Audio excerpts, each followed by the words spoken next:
Hello there, folks. Hope you're all doing well. Just a magnificent day here in the DC area today. Low 80s, right around 83 degrees Fahrenheit, but low humidity, so it just feels absolutely perfect out. And one of the very few days of the year where it'll be in the 80s and actually feel cooler from the wind as opposed to hotter from the humidity. Usually I feel like 90 or something from the humidity, but just perfect out today. Low humidity day. Really enjoying being outside. And obviously we got lots more 80s days to come. We got a few more days this week in the 80s, then obviously lots more in the coming weeks and months. So really excited about that. Some nice growth to come on these palms.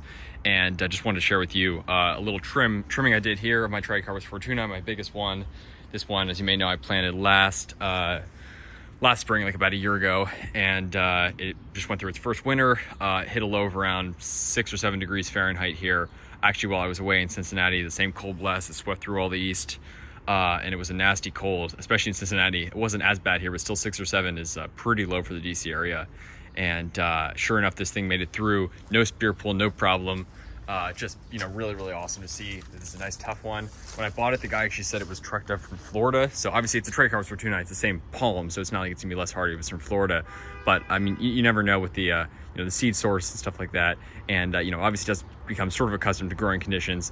So I'm really glad to see that it has turned out to be a very, very hardy palm, hardy specimen. Because, Trachycarpus fortunei can have some variance in hardiness depending on the variety, this, specimen, seed source, etc. So this is a nice hardy one, which is awesome.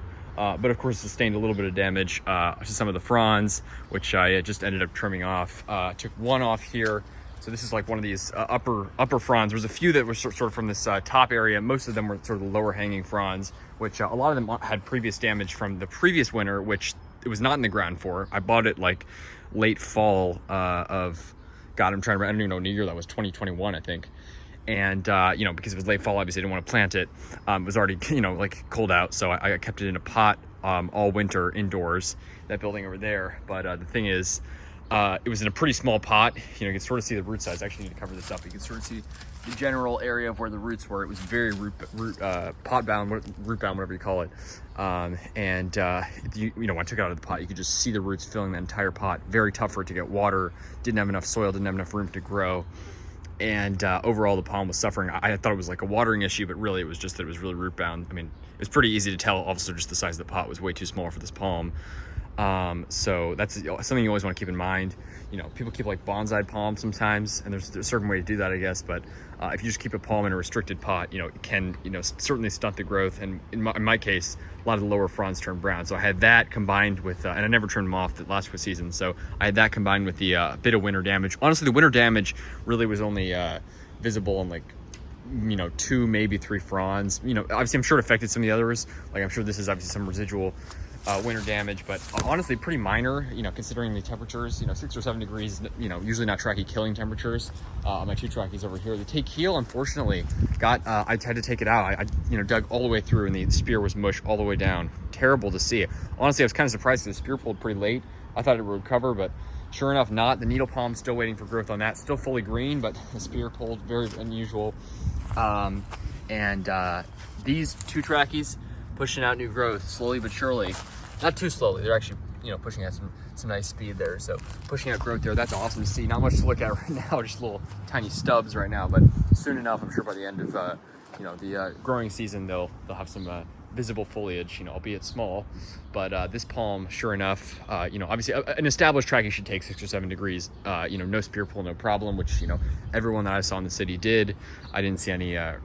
I barely saw any damage. There's one specimen nearby that took a lot of damage, strangely, in basically in this neighborhood, but the spear never pulled, so it was nice and green. It should recover nicely. But this palm, really awesome that didn't spear pull.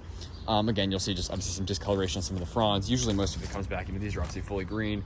Took no damage. You can see just sort of a bit of this spotting and stuff, but pretty minor stuff on most of the fronds. But obviously good to give it a trim up. Obviously it's not in its most I guess aesthetically pleasing state right now. I'd say it was actually more beautiful when I bought it, just in the because the crown was more full.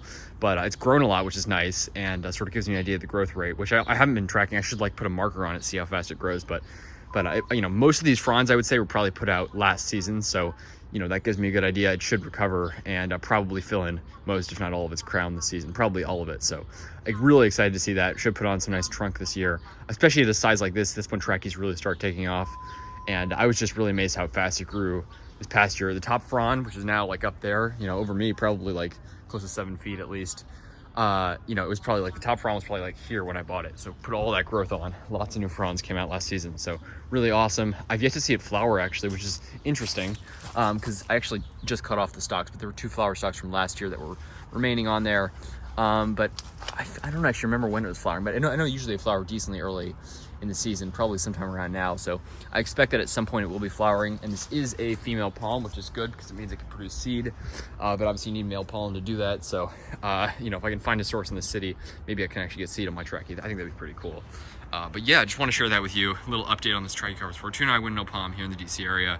I'm honestly so glad. You know, I obviously you know, I'm used to the fact that it's here by now, but I still you know, don't take it for granted, and I'm really appreciative of the fact that I have a nice big palm, because you know, for a while I just had these tiny little specimens, and you know, these are not the, you know, Trachycarpus fortunei's got some a good growth rate to it. You know, obviously palms like needle palm and the sables are pretty slow growing, but to get a nice big size specimen like this was really awesome. And got it from the only local nursery now that I know of that sells palms. The only other one actually recently closed. So this nursery, Null's Produce in Alexandria, the only one I know of in the area that sells palms, and hardy palms, that is. And yeah, I got that Trachy, got it for $300, which you may seem like a lot, and it is a lot of money, but for a palm this size, honestly, it wasn't bad. Usually they say it's about 100 per trunk foot, and I mean, now it's got like 4 trunk feet. I mean, yeah, it was probably, considering it's at like this, you know, far north, and palms are this scarce here, you know, I wouldn't expect a palm like that to usually go for like 700 or something. So,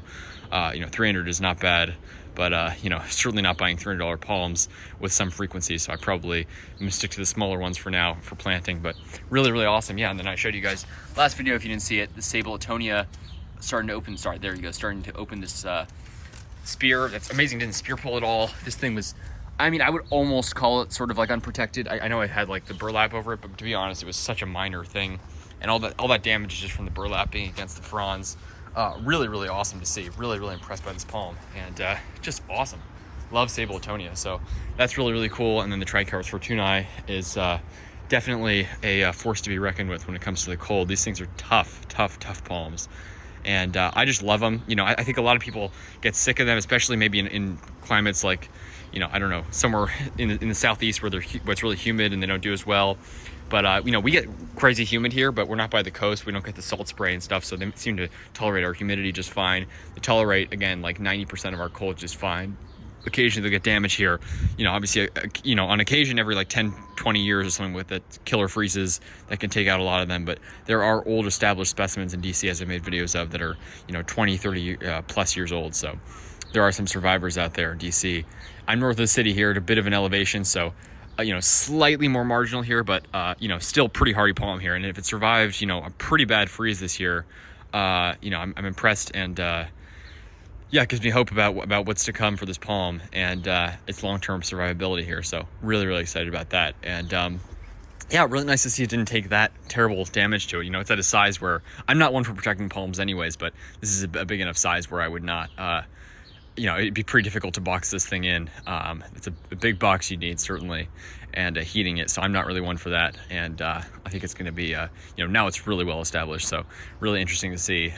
This really gives me a good idea. You know, the cold blasts, obviously, you know, I lost my take keel, and obviously losing palms is a terrible thing. And I think that, you know, use protection where needed, like with the, you know, I mean, obviously if it's like a winter that, you know, palm won't survive, there's no point of putting it to the test to see if it'll die. But, you know, if it's a common palm or something, or if it's a palm that you're willing to put to the test, you know, I think there's something important about finding the limits. And I think with Trachys especially, you know, this is certainly not their ideal climate. I mean, it's a great climate for them. They do great here, but where they're native is like a cool Pacific Northwest-like climate up at 9,000 feet in the Himalayas. You know, we have a humid, you know, bordering on subtropical climate here that can get, you know, freezes, you know, deep freezes occasionally. So, you know, not like where they're native, but they really tolerate it well. And I think this is a really good experiment, seeing how it does in a bad freeze like that. Because again, one right by my neighborhood that I made videos on took a lot of damage, and that was on, I think, a south-facing wall too, which is really, it's like an anomaly. Most of the ones looked fine, but in the area, but this one, yeah, it's a tough palm, and it sort of gives me an idea that the average winter, this thing obviously will be fine here.